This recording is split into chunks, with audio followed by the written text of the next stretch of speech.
nigga Dom. True players, let's go. This that true player shit. We gon' make it live with Big Dom. How they gon' knock true player shit? We gon' take it farther than beyond. This that true player shit. We gon' make it live with Big Dom. How they gon' knock true player shit? We gon' take it farther than beyond. What's good, everybody? It's your man Big Dom coming live at you with another True Players podcast episode. This episode is about following up on what happened. What I asked you guys about in a previous episode, whether or not Carlos Beltran should keep his job. But guess what? At 1:11 p.m. Today, on the 16th, him and the Mets, he has stepped down as New York Mets manager. I'm quite sure it makes a lot of you Mets fans who hate him so much for not swinging at strike three during 2006 National League Championship Series very happy. I'm quite sure it makes Mark Teixeira happy that he's no longer he's stepping down as manager of the New York Mets. But I'm not happy about the situation because there's ways to work through this situation without him losing his job. He's being penalized for something that happened 3 years ago.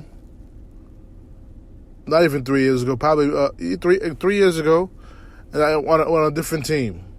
And I'm quite sure since the situation came out because of Mike Fiers done snitched, I'm quite sure the Mets would have been under the microscope as him as the manager, and that's where it lands the issues there also. Carlos Beltran steps down because he didn't want to be a distraction to the team that's on the precipice of competing for a world championship, competing for a World Series. And I felt he did right by the Mets fans. He did right by the Mets organization. When he left here a few years, I believe around 2011. He left here with some bad blood with him and the organization. I was glad they were to work things out and then for them to hire him as the next manager. But this Houston Astros scandal has hurt him, has hurt A.J. Hinch, has hurt John Lunau. And the fact of the matter is the culprits, they're all culpable in that scheme. But the one thing I don't want to say about Major League Baseball is, especially Rob Manfred, is why did he just single out Carlos Beltran on that report in the first place, and not all the other players? And this cost him his dream job, the only managerial job he wanted to interview and get. He lost it because of his involvement in the stealing signs. Granted, what he did was wrong. But like I said, if the Mets had some balls and stared Manfred in the face and said, we're not firing him, I think it would be a different story. Would have been a little bit of a distraction early in the season? Yes. But there's ways to work through that. If this guy's your guy to lead the team to the championship, then you should stand by him despite what happened. Is he guilty of what was going on? Hell, The way I'm seeing things, it seemed like he was part of the architects of that sign stealing situation with the monitors and cameras and all that fun stuff. The thing is too, Brody Van Wagenen, Jeff Wilpon met with the MLB officers yesterday.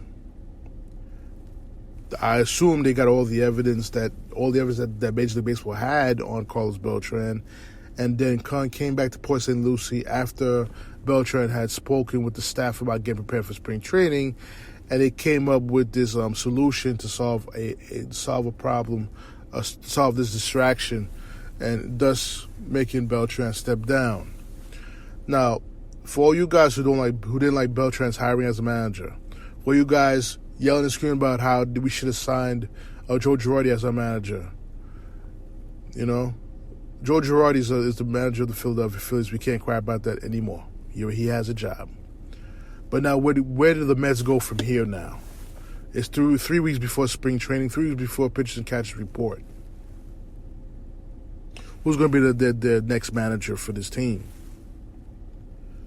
I'm hearing that it's Luis Rojas is the prime candidate for the position.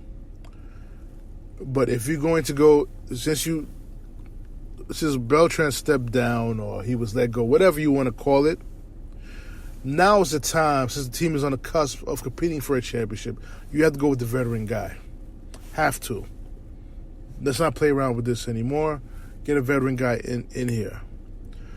The guys that are available, veteran guys that are available is John Gibbons. They're looking at him. Terry Collins 2.0. Bobby Valentine, who I think should get a second opportunity. Robert Ventura, and another player I think should get an opportunity to manage the Mets is Edgardo Alfonso. Just keep the continuity of the Latin players on that team and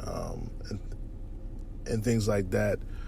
But if you're gonna go with a new manager, I would go with Ventura or Alfonso or or Valentine.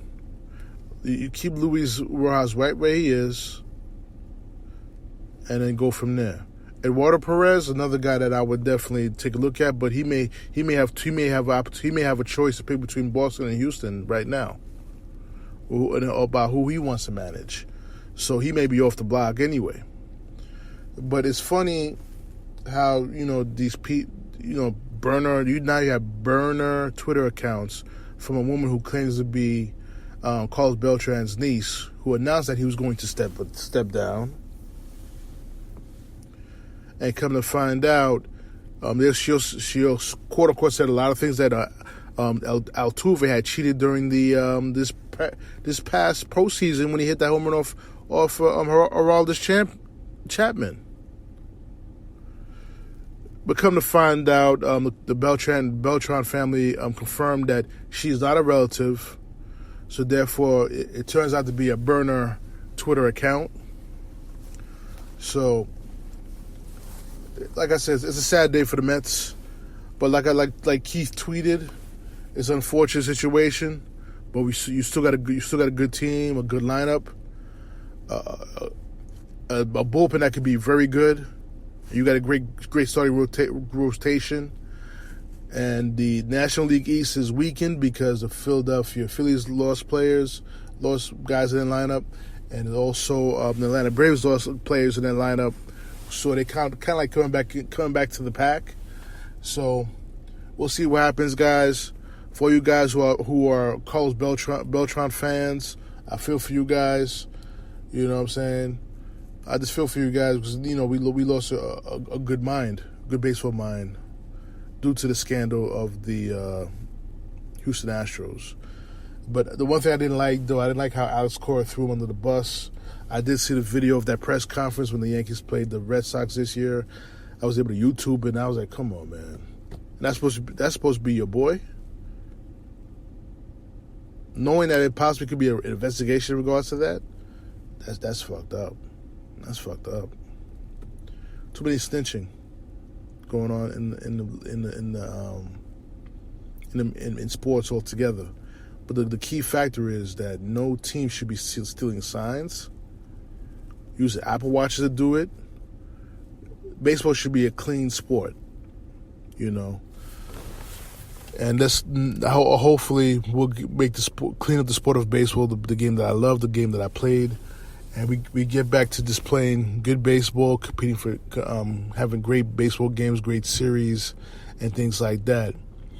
But that's all I'm going to say about it right now. I don't want to keep you guys too long on this podcast. It's just completing the previous episode about whether he keeps his job. But now we know that he stepped down today at 1:11 p.m.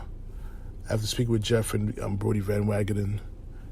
So, and I would love to hear you guys' comments, feedback in regards to the episodes. You definitely hit me up with the feedback at trueplayerspodcast@gmail.com, which is TRUPLAYAZ podcast@gmail.com.